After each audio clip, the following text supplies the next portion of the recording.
There is a specific kind of tired that has nothing to do with sleep. You know the one. You can get 8 hours and wake up feeling it. You can have a completely normal day, nothing went wrong, nothing fell apart, and still crawl into bed that night feeling hollowed out in a way you cannot explain to anyone, not even to yourself. And the most disorienting part is not the feeling itself. It is the fact that there is no obvious reason for it. Because from the outside, your life looks fine, maybe. It even looks good. And yet something inside you has been quietly aching for longer than you can remember, and you have never quite found the right words for what it is or where it comes from. This video is for that feeling, the one you do not post about, the one you have gotten very skilled at carrying without letting it show. Most people assume that emotional pain has a clear source, that if you feel lost, something dramatic must have happened, a breakup, a loss, a failure. But some of the deepest emotional exhaustion a person can carry comes from something far less visible.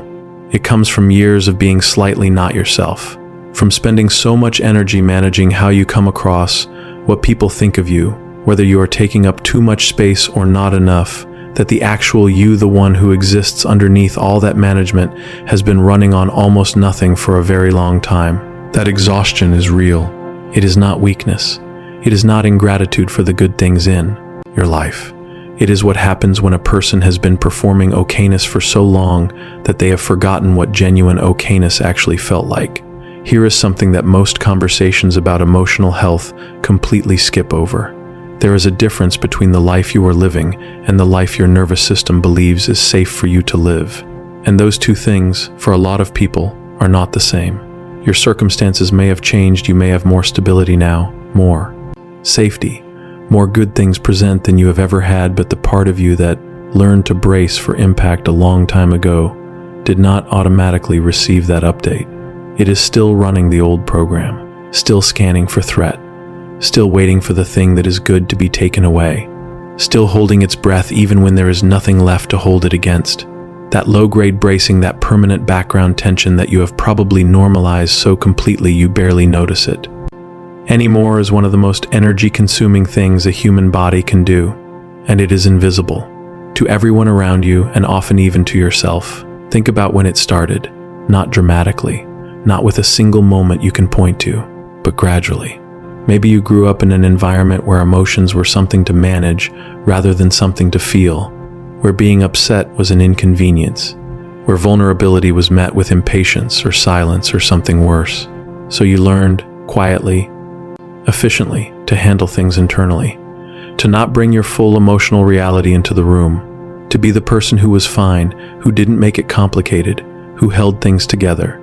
And people called that strength, and maybe it was in a way, but it was also the beginning of a long disconnection from yourself, because when you spend enough years keeping your emotional life behind glass, visible to you but unreachable, acknowledged but not processed, it creates a specific kind of numbness.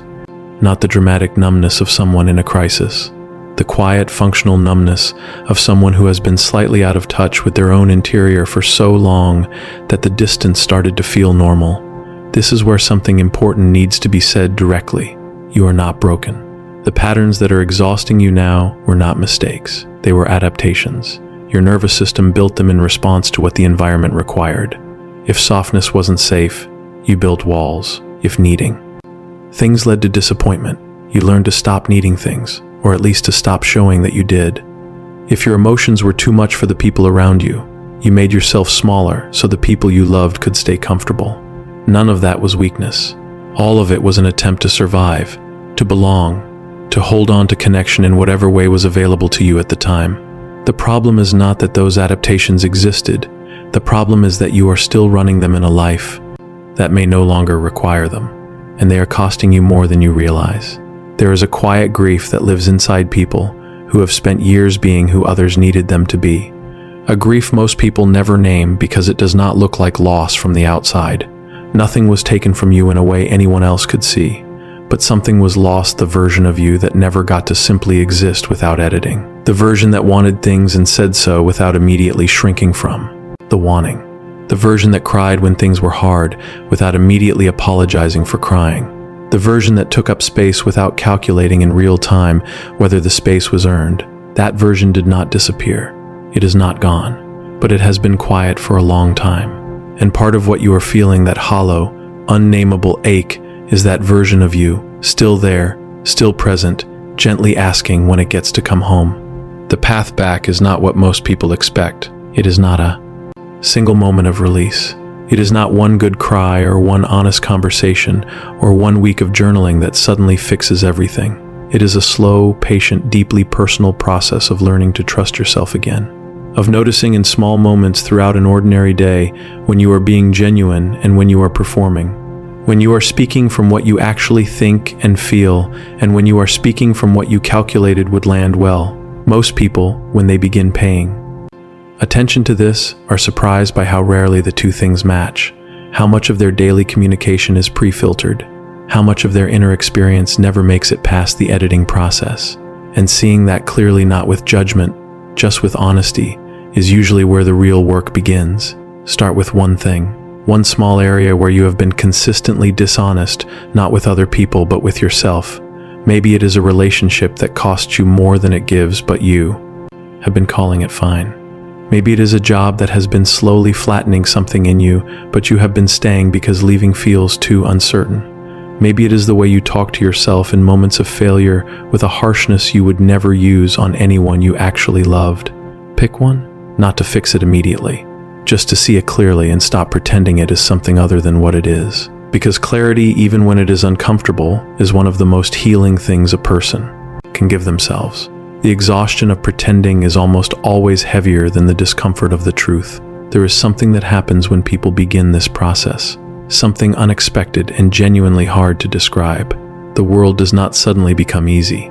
The difficult things do not disappear, but there is a quality of presence that starts returning, a sense of actually being in your own life rather than watching it from a slight distance. Moments start landing differently, small things, a good conversation, a quiet morning, something that makes you genuinely laugh start feeling real again, instead of like things you observe yourself experiencing.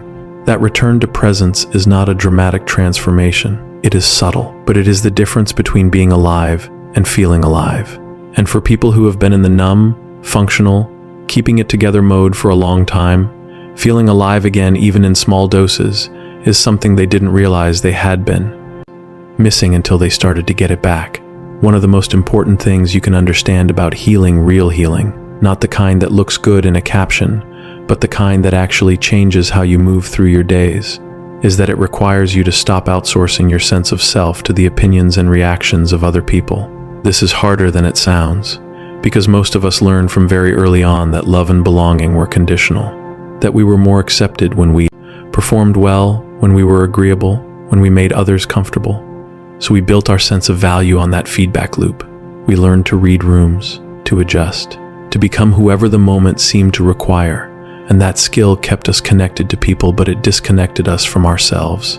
And a person who is deeply disconnected from themselves will always feel empty, no matter how full their external life becomes, because the fullness is happening on the outside of a wall they built to protect something that no longer needs protecting. The version of you that is safe enough to be seen, actually seen, not just the curated version, is not a liability. It is not too much. The people who deserve to be in your life will not require you to be smaller to stay in theirs. And the relationships that only function when you are performing are not the connections your soul is hungry for anyway. What you are aching for is the specific kind of belonging that does not require you to earn it continuously. The kind where you are enough simply because you showed up. That kind of connection is real.